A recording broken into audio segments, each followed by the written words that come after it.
There we go. It's all good. Okay, so could you just start off by introducing yourself to everyone, please?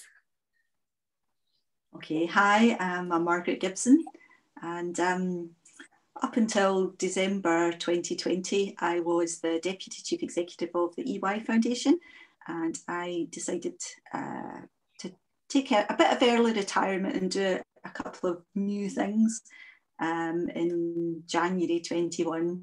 So this is a completely new experience for me, not working full time or not running a business full time. So yeah, I'm discovering new ways to fill my time.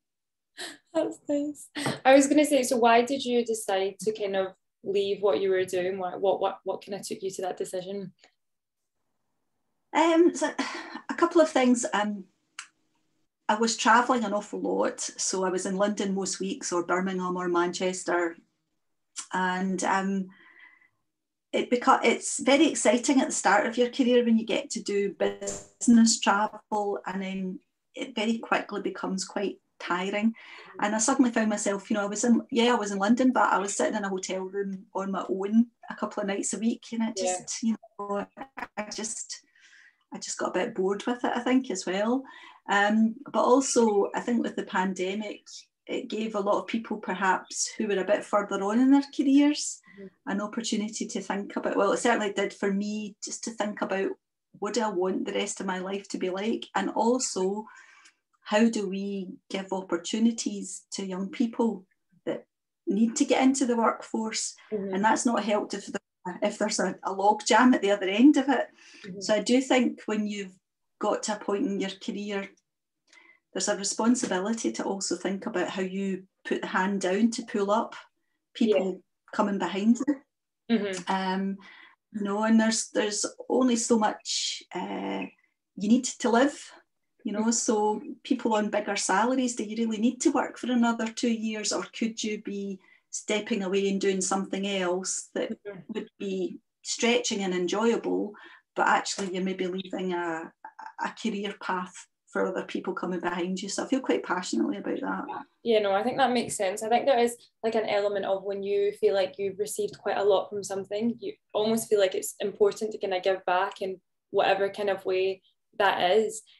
Obviously you had a lot more spare time. What did you end up doing to kind of fill that? Well, I had just stood down after 6 years of being a governor at a university, so that kind of coincided with me retiring. But I'm also a founding trustee of a small charity called Smart STEMs, where we provide inspirational role models and lots of really fun activities to young children in primary school. And so I'm still serving as a trustee for that. I'm also a trustee for a charity called The Lens, where we work with third sector and public sector bodies to look at entrepreneurship. So people working in the front line of delivery often have very, very creative ideas about how to do things better, but they often don't have the means to get those ideas to the people that can make those decisions. So The Lens works with people to try and allow these ideas to come to the surface. It's a very empowering programme to go through, actually. So I'm still doing that. And I thought that what I would do would be to travel, but obviously that's not happening at the moment. So I've taken it upon myself to swim every single day and get fit again. I used to be very, very fit. So I swimming about 10 kilometres a week just now, which, from going from nothing to that. So I'm feeling good about that. But I am also serving or working as a coach mentor for a small growing social enterprise in one of the most challenged communities in Glasgow. So I'm really, really inspiring work. I'm really enjoying that a lot.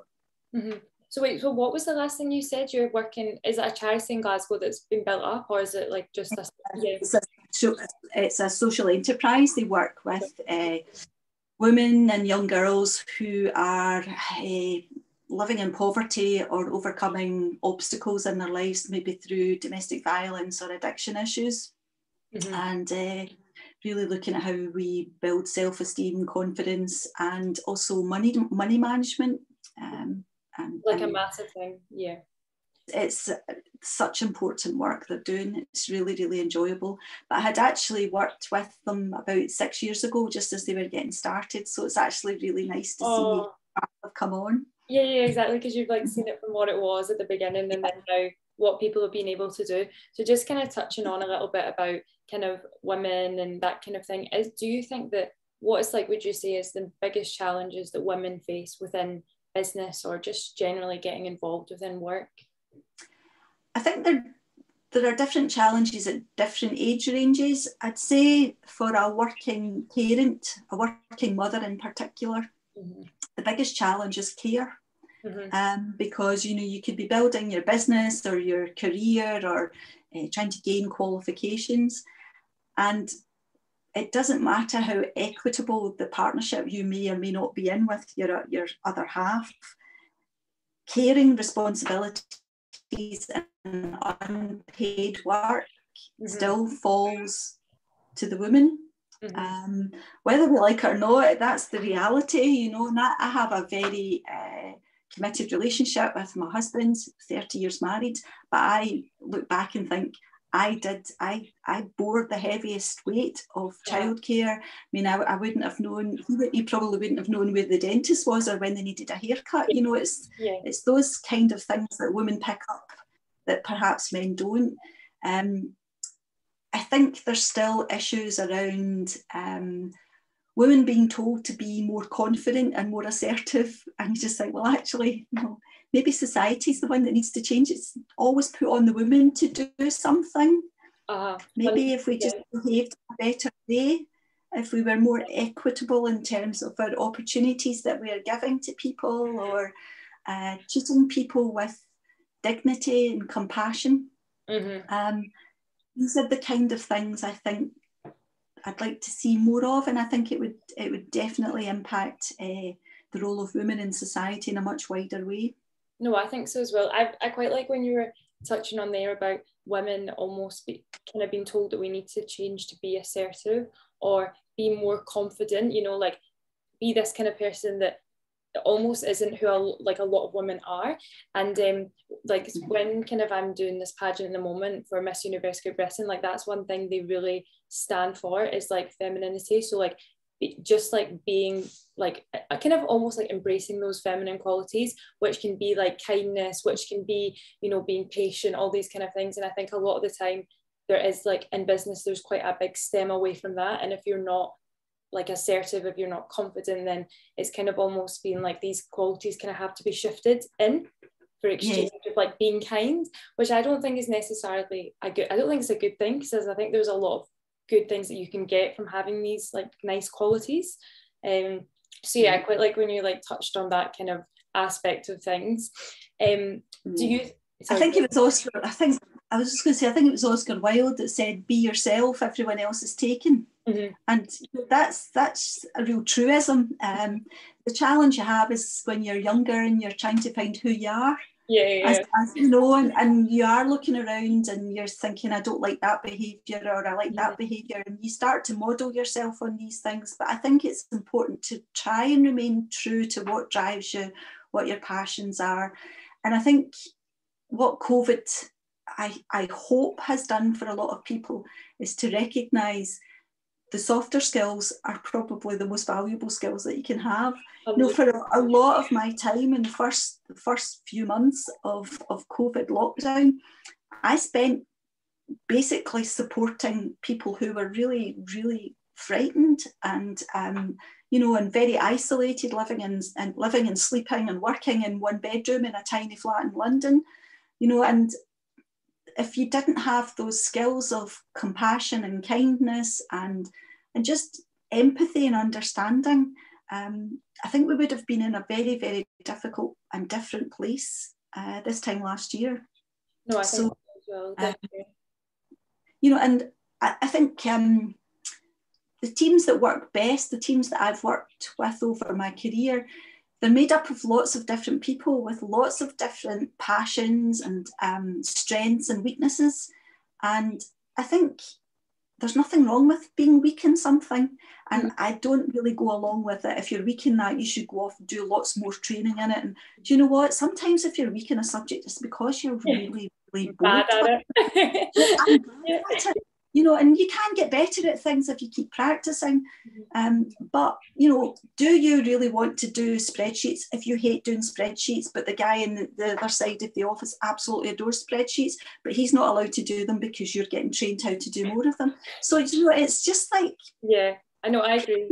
Yeah, let people play to their strengths, let them build a really deep connection with a subject that they're very passionate about, because you then get happier people who are much more fulfilled and actually much more productive as well.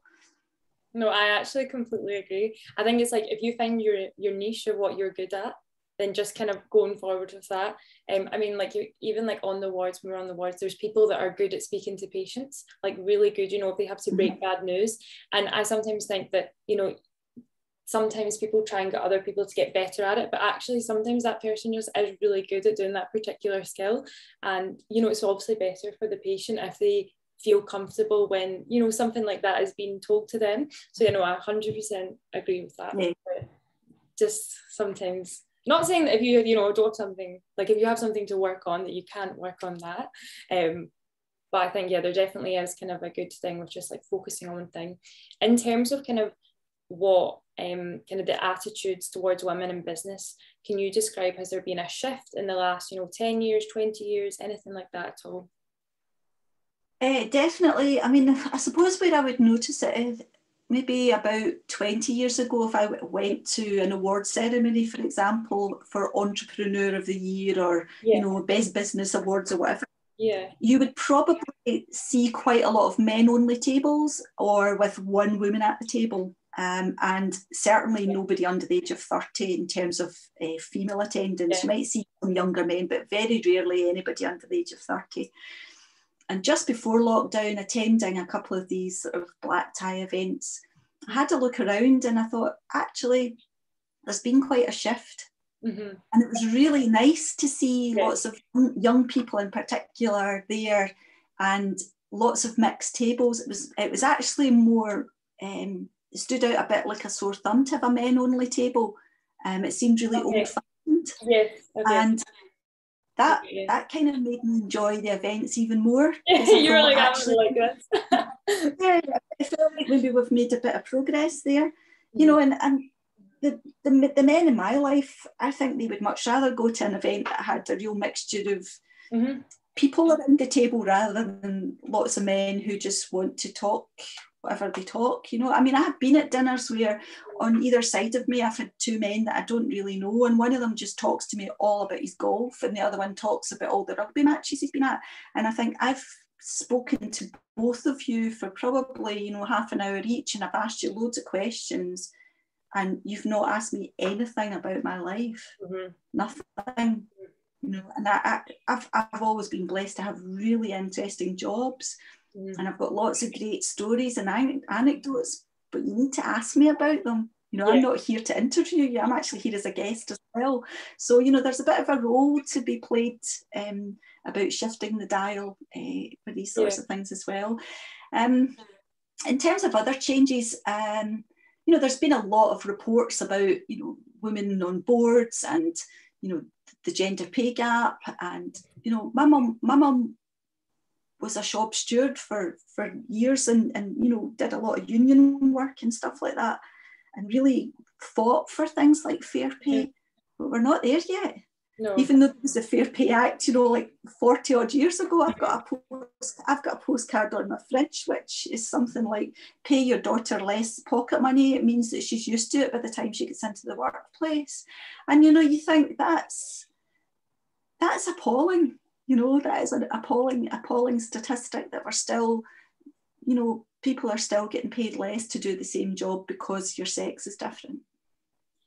I know. I think that I feel like when I start talking about this kind of thing, I get quite passionate about it, because I just think it's absolutely ridiculous that it's still like an issue that people face. And even I just find, even when people make sexist remarks that, you know, people say as a joke, I just really don't find them funny, because I think it's all these small things, like this kind of almost like psychological subliminal message that you're teaching yourself and you're teaching other people, that's what it still is. Like, for example, you know, if you're doing something, someone will be like, oh, women stay in the kitchen, and like that kind of thing, although people think it's a joke, I genuinely don't find it funny at all, because like you're just contributing to that problem. You know, like I think there's a big thing that has to be said with a lot of, like, I don't know if microaggression's the word, but I know that can be used in like terms of racism and discrimination. I don't know if it's the same thing, but it's like that kind of basis where like you're like, it doesn't seem like a big deal, but they mount up to something else. It's layers upon layers, though. You know, people just, and it's always, oh, it's a joke, you know, lighten up, like it's your fault that you've been slightly offended by, you know, a sexist comment, or you know. And from probably about the age of 9 or 10, you know, you become aware of sexist comments, whether it's you know, boy punching you because they like you. When did that become a thing? You know, that a wee boy would punch a wee girl and it's because he likes her. You know, sorry, that's from the very young age. You're connecting love with violence, and very uncomfortable with that. You know, but probably less so when I'm older now. But you know, just being able to walk down the street and not get people shouting at you from vans or what, you know, I still see it happening to young girls. You know, I've got a young daughter. I know that she has these things happen to her, and you just think, really, you know, like why? No, and I was just going to say, like, for example, like the other week when I was in Dundee, you literally can be like not even like showing that much skin or anything, and people just like shout out the window and like call things to you, and it does make you not want to wear particular things. Like, for example, if I'm walking, I would feel so much more comfortable like if I had a jacket that like covered my bum or something like that, just because I know that they're less likely to say something. But I just think it's obviously ridiculous that you have to kind of adapt what you want to wear just so you don't get catcalled or anything like that. And even like in the gym, you know, you can feel like self-conscious if you're like moving in a particular way because you know somebody's going to be like looking at you. One of the worst things I think is makeup. You know, that the assumption is that women wear makeup for men. Women wear makeup for themselves. Women put makeup on because it makes them feel good, or they like to accentuate their eyebrows or their lips or their cheeks or whatever. And you know, that whole, oh, you don't need makeup, why are you wearing makeup, you look better without it. Do you know what? It's none of your effing business.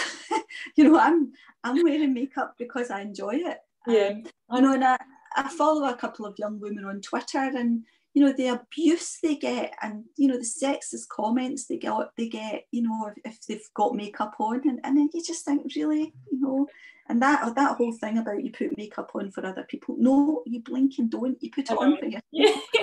I know, it's also like, I'm really glad that you're flattered enough to think that this is for you, but it's literally just for me, because I actually feel quite nice in like what I'm wearing. So obviously, sorry, just like shifting back a little bit to talk a bit about like the kind of perception of women in business. Obviously, we were talking a bit about like the perception kind of on the outskirts, but what do you think there's been a shift in attitudes of women, how they feel in themselves within business? Because obviously that is just as important. I think there's certainly been strides made, and you know, the Scottish Government are about to do a big piece of research on female entrepreneurship. You know, I previously was the CEO of Women's Enterprise Scotland, where, you know, we looked at what needed to change, how could we move the dial and get more women involved in entrepreneurship. But there's still a lot of barriers, and I mentioned earlier, you know, things like the caring role, the unpaid work that women do, access to funding. You know, a stick that was often used to beat women was that we were risk averse, when in actual fact I think women are risk aware, because they tend to be very, very aware of, you know, if I borrow a lot of this, I borrow a lot of money, or, you know, I take on too much, how does that impact what's going on at home, etc. So I think women tend to think in a different way. But, you know, even just looking at business programs that are on TV, I'd say in the last 5 or 10 years, it's maybe become more common to have women on panels, but it wasn't before. And now instead of just looking at gender mix, we're actually now starting to look at ethnic mix. Thank goodness, it's taken a long time. So, you know, I've started to see improvements there. There's still an awful lot to do to make it a totally equitable society in which women can operate in, but I have seen some improvements. But you know, there's some great work being done by organisations like Engender and Close the Gap, Women on Boards. So, you know, there are people chipping away and adding a bit of academic rigour to it as well. So rather than just, you know, supposing this is what's happening, there's quite a lot of research being done that adds that rigour to it, which I think is important. No, definitely. I think one thing that I noticed was when I was doing the kind of Converge challenge this year, and my group, I don't know if it maybe had 15, I don't know how many people were in it, but I was the only female in my particular like little small group that used to meet, and not only was I only female, but like there was so many just like older people compared to me. So I'm 22 and a lot of people were either in their 30s, 40s, 50s, that kind of thing. So that was like one moment where I was like, I actually feel very like, not like singled out, but I felt very like I'm just like one particular person kind of representing everyone. But at the end of the day, everyone was like very nice to me, and you know, I didn't actually think there was any, you know, particular barriers between communicating or like forming connections and stuff. So I think it was quite lucky. But I think at the end of the day, I'm also someone that isn't really scared to like speak up in a situation. Like if we're doing teaching, I'm very happy to like answer and, you know, like come across as quite confident in that kind of way. So I don't know whether it would be different for somebody that's maybe a bit more quieter, if it would be harder for her to kind of form those connections. Just kind of, sorry, go on. I was just going to say, you know, that I think that's got a lot to do with your upbringing as well. So I think if you grow up in a family where hardly, you know, your parents or single parent doesn't work or has what was previously classed as, you know, a low skilled but actually essential job, or you don't know anybody in your circle, your network that has a professional job, it's actually very difficult for a young person to understand what the world of work, what the opportunities could be available to you. So that's a real barrier, I think, that we've still got to get over. And also, I think particularly if you're young and you're in a group where there's a lot of people older than you, or you're the only woman, it's assumed almost that you will make the tea, even though there's tea making facilities there, or that you will take the notes. And what we need is more men to step forward and be allies. So when they see that kind of behaviour almost becoming an accepted norm, they challenge it. So it's suddenly, well, no, Abigail's not taking the notes, I'll take the notes. Next time you're taking the notes. And do you know what, Harry, I'll take 2 sugars in my tea. You know, so we need men to step forward and to be allies, to sort of shift the dial a little bit on that as well. No, I think so as well. And I think a lot of the time when it's issues with one particular group getting kind of discrimination in whatever way that is, it's also up to the group that is benefiting from that discrimination to come forward and help. You know, for example, when it was like when there was, you know, Black Lives Matter, you know, the campaign was massive. I think that was over the summer.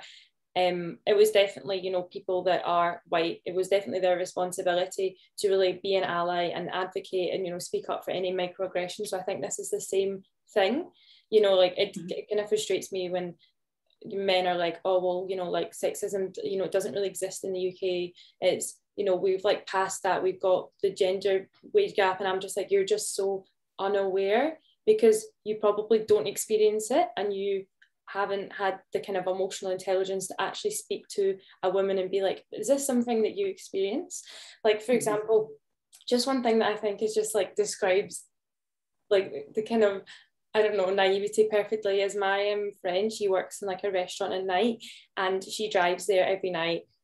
First, obviously, like safety reasons when she has to get back because she finishes maybe at 12 or something like that at night. And one of her male friends was like, oh, like, why do you drive? Like, sure, I love the walk home. It's like so nice, like makes me relax, that kind of thing. And she was like, what do you mean? She was like just for safety. And he was like, oh, I didn't even think of that. So, like I was like, How can you not? Yeah. Because you like, do you know what I mean? It's just like these kind of things is just like a perfect example of something where a guy does not even think of, like he enjoys that process, whereas for a woman that would be like terrifying. Yes. So Yeah. it's just like one of these examples that I was just like, this describes it perfectly, like literally perfectly. Oh, just anyways. And so in terms, obviously, like talked about like the problems and stuff, but that like doesn't really do any good unless you kind of think, okay, how can we actually help solve this? So you mentioned a bit about kind of helping with funding, which is obviously a really big part of someone that's, you know, within business. What do you think can be done to really like support women in this particular avenue? Well, I think women can make very small sums of money go really, really far. Mm-hmm. So I think there's definitely a space for micro grants, micro funding that are not tied up with lots of tick box exercises.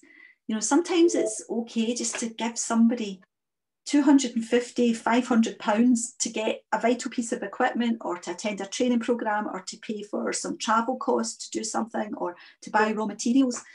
And that small amount of money, and just also the faith that's been put in you by giving you that small amount of money, it actually has a really, really a much, much bigger impact than I think a lot of people realise for a woman. Mm-hmm. You know, just to have somebody have faith in you, and just to invest in you in that small way. And I saw that a lot with the work I did with the Prince's Scottish Youth Business Trust. You know, I was there for a long time, and we supported 18 to 25-year-olds into business.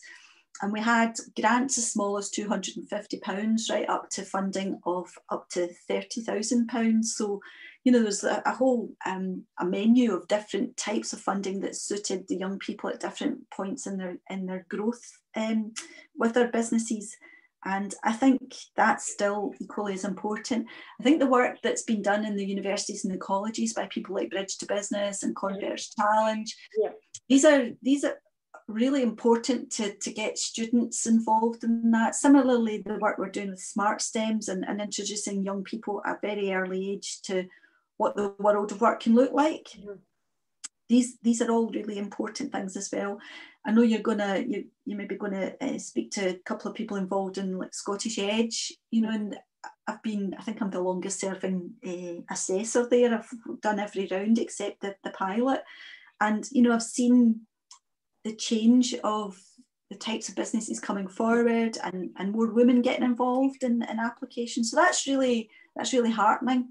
I think it is important to remember, particularly in Scotland, that we're a third of the UK landmass, but we're 9-10% of the population, which means we have large cities. We have Glasgow, Aberdeen, Edinburgh, Dundee, etc.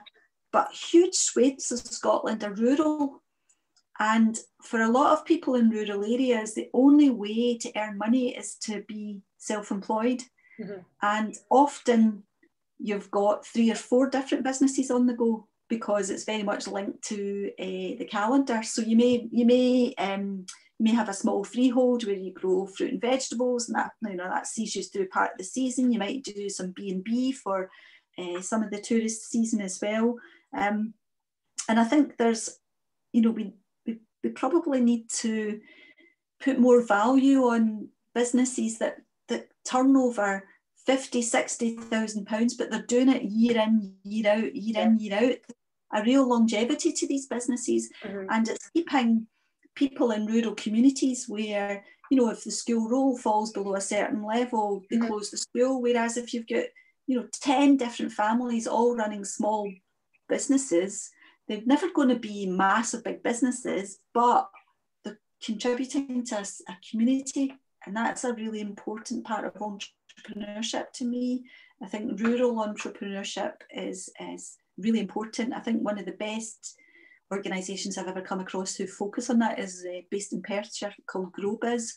I think the work they do is absolutely outstanding. You know, they've got a lot of very good different programmes aimed at different age ranges, different sectors. It's a very supportive organisation, and I think more of that sort of thing, because often funding is important, but often it's the wraparound support that goes with the funding. You know, somebody checking in on you, some coaching, some mentoring, the ability to attend workshops, the opportunity to have network events and meet people that are maybe a little bit further on than you. These all start to, it's like that layering of support that, you know, when you're first starting out, you just equate support with money, and quite quickly you realise actually the other stuff's probably more valuable, but you don't really know that till you're running.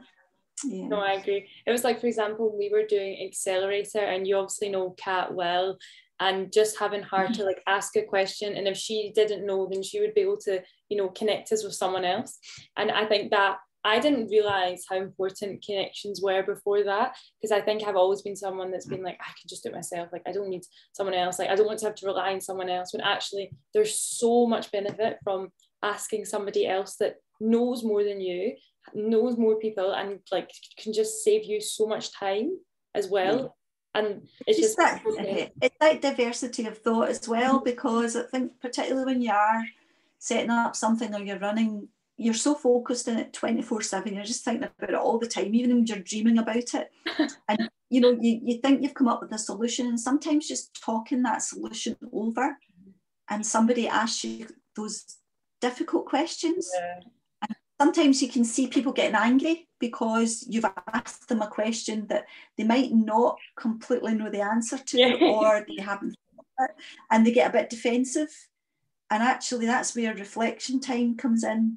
And so many times when I've been coaching somebody or working with somebody, I can see a bit of a barrier coming up, and I can see that they've not agreed with what I've said or what I've asked. And quite often I'll get a call or a text or something a couple of days later, and they'll say, actually, see that thing you said, I've just been thinking about it, and you know, and it's more about taking you out of almost a comfort zone and just putting you into a different headspace and letting you look at a problem from a different point of view. You'll know that yourself from medicine, you know, it's all the, you're basically going through a list and scoring things off. It's not that, it's not that, it's not that. You have to keep asking questions. It's about asking questions. You know? No, I think, there was like, for example, when we were doing Accelerator, and it was, we were trying to like think about like the kind of model of the business that we wanted to have, and we were like, oh, do we want like a subscription? Is it one-off payment? And we were so set on subscription, and then, you know, one of the like gentlemen that was kind of helping us was like, oh, like why don't you do like just a one-off payment? And it really like threw us off, because like I know it's not a massive deal, but we were like, what do you mean, like everything's subscription, all like the new stuff is subscription? And then it's like, we actually need to consider that actually might not be the best option for you, even if you think so. In fact, we did like a kind of survey, and it was very split in the middle, so it kind of showed us that actually a lot of people do like that kind of thing as well. So that was a moment for me when I was like, I really need to be okay with like questioning things and like coming back to it and being like, okay, actually there's a better way to do it. I know one thing that you said earlier that kind of stuck out to me was you were saying about kind of doing like lots of like small sums that people can basically get to kind of encourage, you know, women to come into business. And I think that's one thing that I actually found is when I like applied for Converge, I saw like the thing was like £50,000. And when I saw that, it actually put me off the first year from applying. I didn't apply because I was like, oh, like my business isn't, like it might not be big enough for that. You know, like there might be better businesses out there that, you know, really need that money, that kind of thing. So I know that if a smaller amount was there, I'd probably like, yeah, like why not? It's not like it's a, and then once you're in the door, you're like, oh, actually, I want that 50,000. Like, I need that money. So yeah, I think that's a really nice like stepping stone to basically get. It takes a bit of the fear away, you know. There's a bit of a fear factor as well. You know, we are very guilty of putting ourselves in tidy little boxes. You know,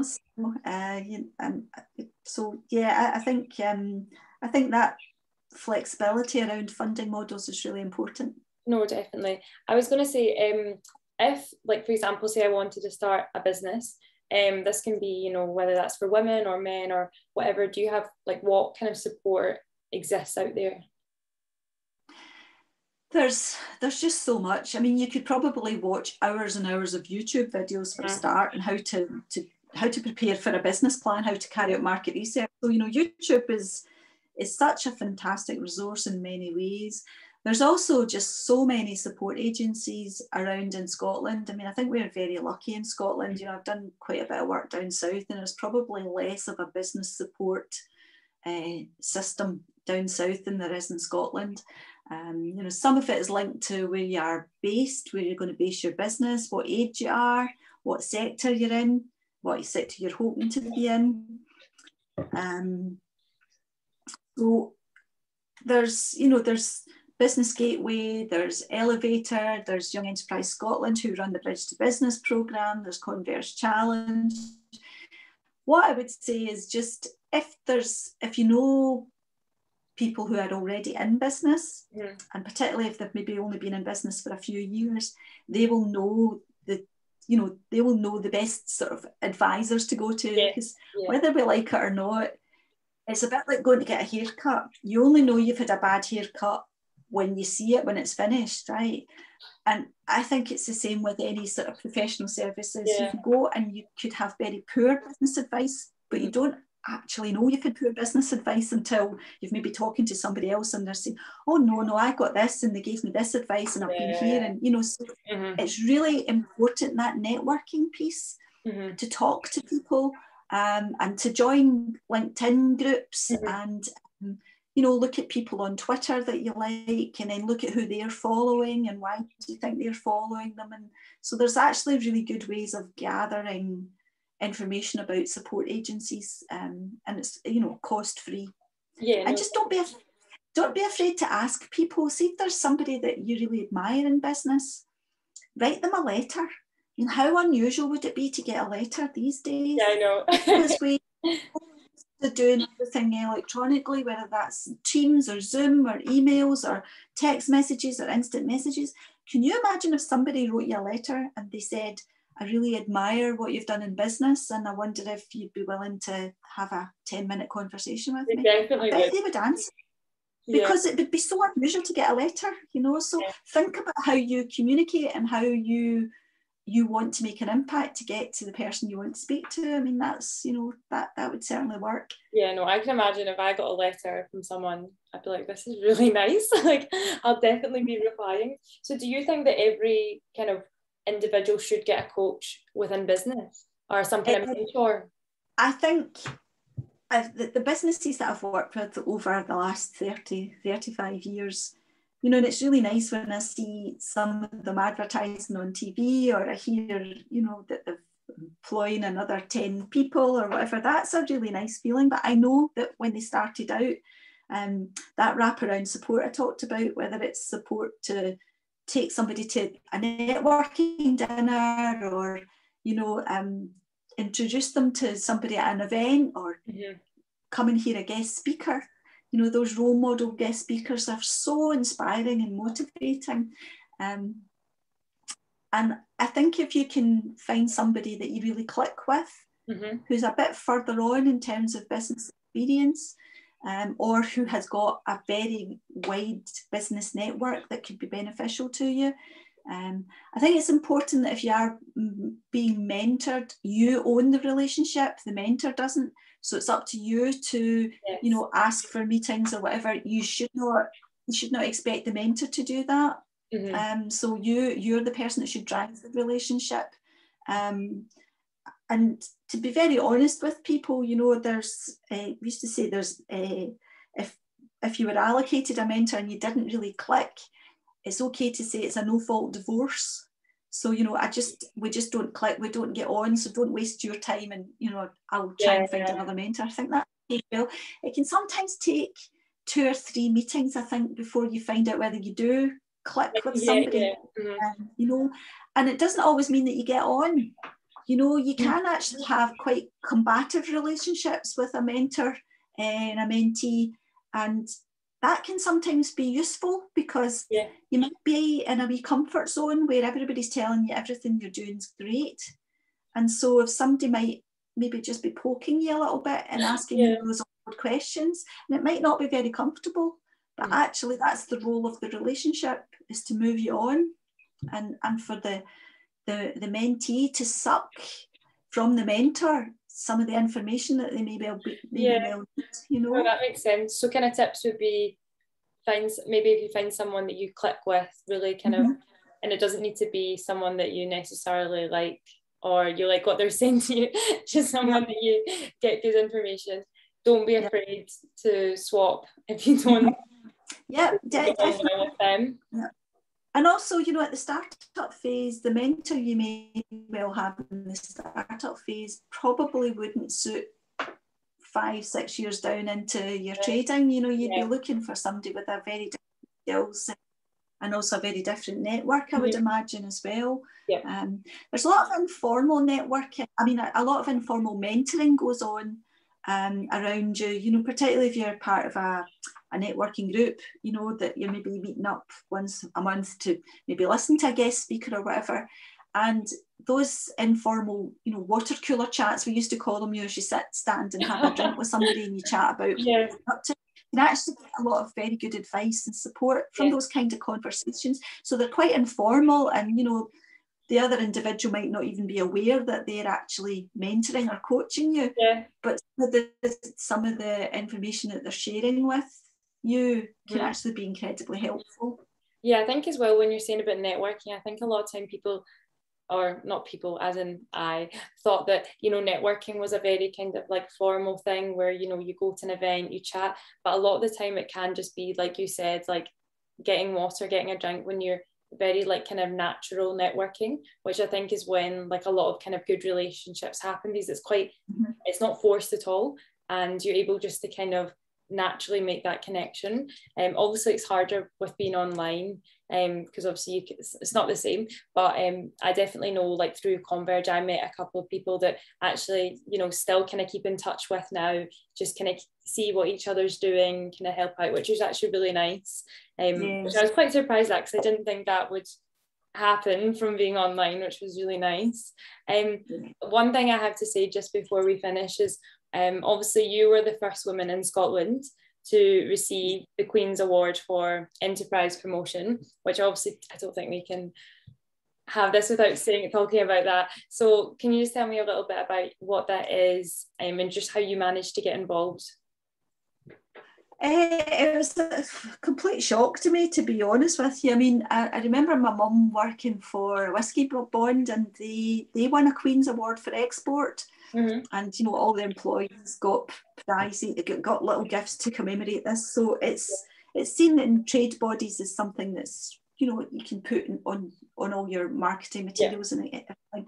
And it was just a completely out of the blue. I got an email to say that I had been nominated for this for all of my work, working with young people and female entrepreneurs.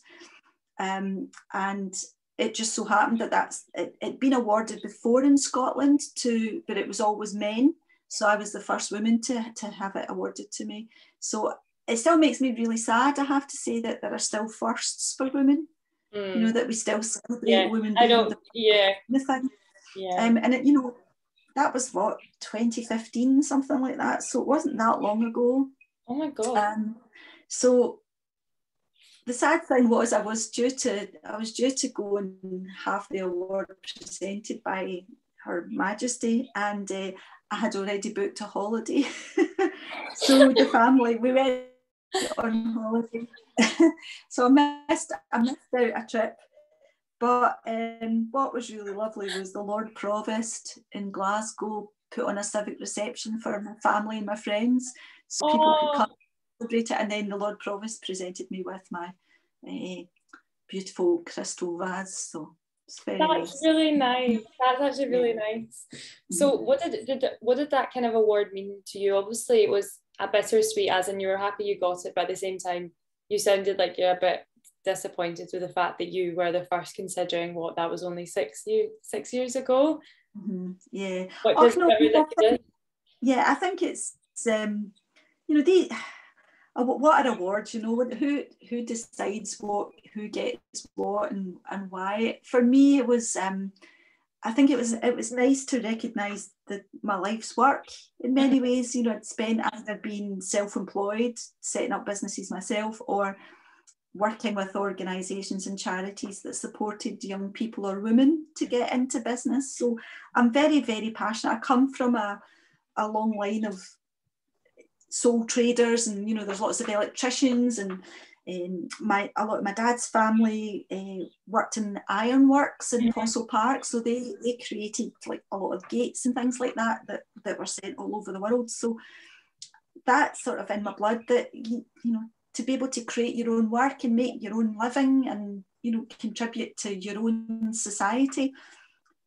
Feel very passionate about that. So that was a nice recognition. It was very nice for my parents, because very sadly my dad died the following year. My mum died the year after that. So they got to be with me for that, and that was nice for them, you know. Like a nice thing for them to be able to see, obviously, you do. Mm-hmm. And I think it is nice, like, obviously you get that recognition for all that you've been able to do and contribute, which has obviously been really nice. Like, on top of that, you also got, what was it, Women of Influence, is that right, as well?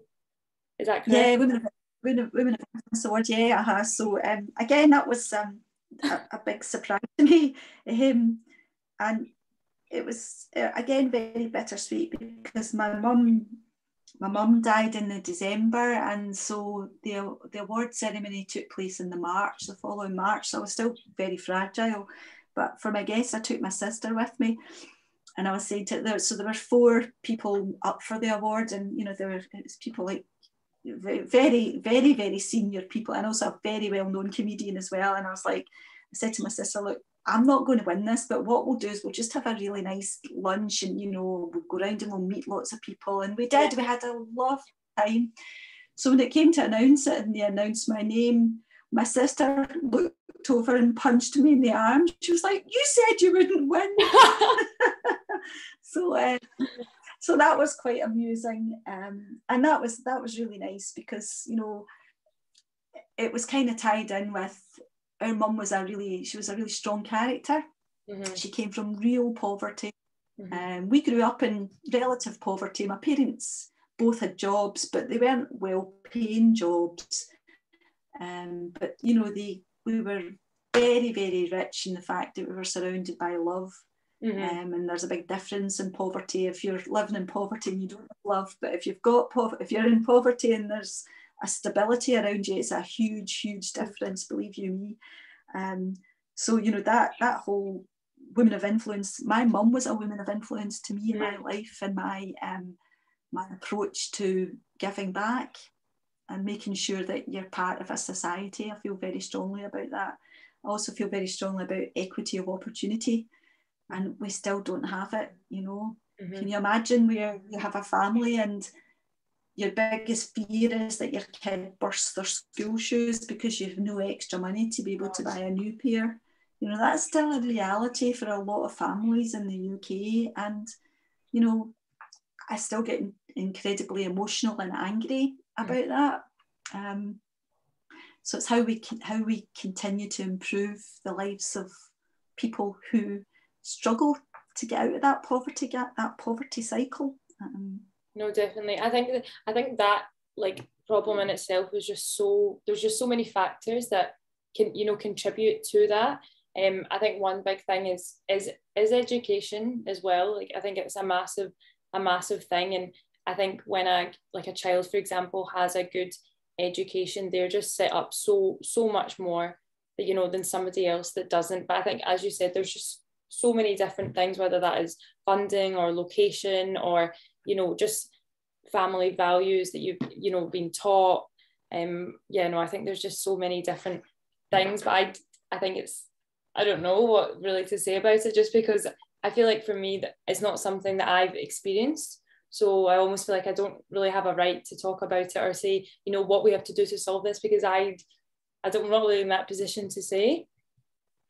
Although the career that you've chosen, Abigail, to follow, you are going to see the impacts of poverty throughout your career, because the impact of poverty impacts throughout your life, your health and your well-being. And, you know, until we start to make better connections with these things, and you know, go to the source, the root of the problem, then, you know, people's health. I mean, the fact that 2 miles from where I live, if you're living 2 miles away from where I live, you have got 10 years less to live than people in my area. You know, and that astounds me, that because you're poor, you're going to have less than 10 years less to live just because you've grown up in poverty. It's, you know, it still astounds me we're in the 21st century.